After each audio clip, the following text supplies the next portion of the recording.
My name is Olivia Tahi. I'm 30 years old. I'm a film director and I make approximately $80,000 a year.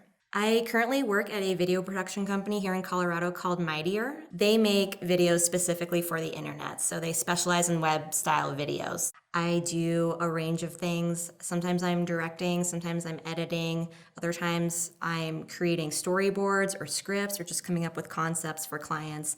And then a lot of it is just meeting with clients, talking to them, making sure everything's on track and that we're getting their vision right. Yeah, I think when you're in a small business, you kind of have to wear a ton of hats. It's not one of those jobs where everything is very siloed and you have just one job and that's what you have to focus on. I think I'm lucky in that I get to touch a lot of things at work, because if I can set up the storyboard for success, that way when I'm on set later, I'm so grateful to the Olivia of 2 months ago where I set myself up for success.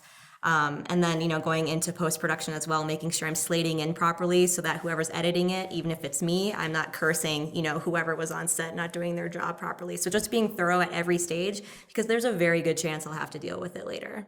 Before I came to Mightier, I was a freelance film director, so I still kept on some of my clients when I transitioned to a full-time job. So that means a lot of early mornings, a lot of late nights, a lot of weekends. And what's great is that Mightier is really supportive of the freelance work that I do, because a lot of it is cause-based and for organizations I really care about. So Mightier's got this thing called flex time where I have to work 40 hours a week. So if we're on, an 18-hour-a-day production, God forbid, that happens, a lot though.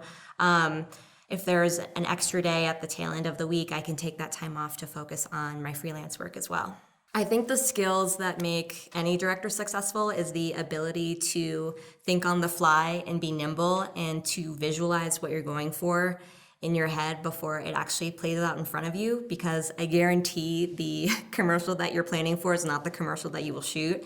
And you have to be able to improvise, put up with fires that you have to put out all the time. But at the same time, it is being diligent. It is, putting in the groundwork for setting yourself up for success on the shoot, making sure that you have your interview prompts ready to go, that you've created your storyboards, that you've kind of created an assembly in your head of the points you want to hit. Is there a beginning, middle, and end to the story you're making? Because you need to figure that out before you ever even hit record. A lot of times you're also a producer, and usually these jobs are siloed for a reason.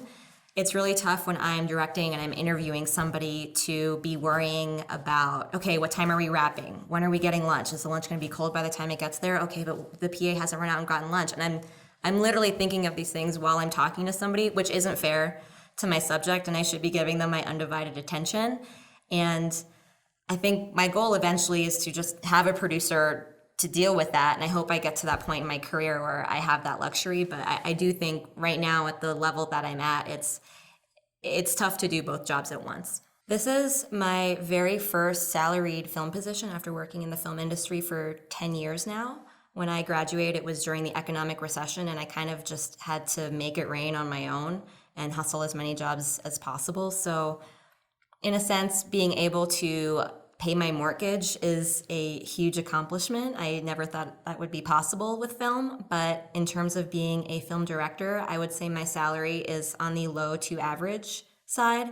Most film directors are with broadcast production companies. They're not specializing in web, and what a film director in that situation would do is they would be signed to a production company label. So it's not a 9-to-5 job, but they will go up for bids on behalf of their production company, where they make a deck and they send it to an ad agency that's requesting their reel and saying, hey, we're interested in you maybe doing this spot for our next commercial. Show us what you're thinking. And if the director wins that bid, then they make a percentage of total production costs, and that's usually a base of $10,000 per job.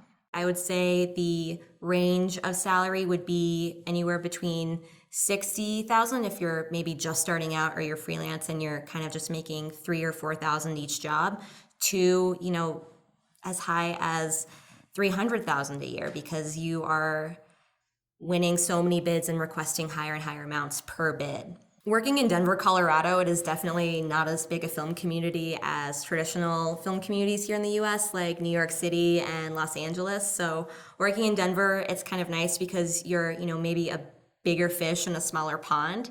And what's great about that is that for someone like me who's just starting out as a director, I can, show off a little bit more of my expertise. I'm not coming from the bottom end of the talent pool. And so I really recommend, if you're just starting out, maybe don't focus on these big cities where you'll get lost in the shuffle. Going to these smaller towns where there's smaller businesses that are willing to take a chance on you is just as powerful.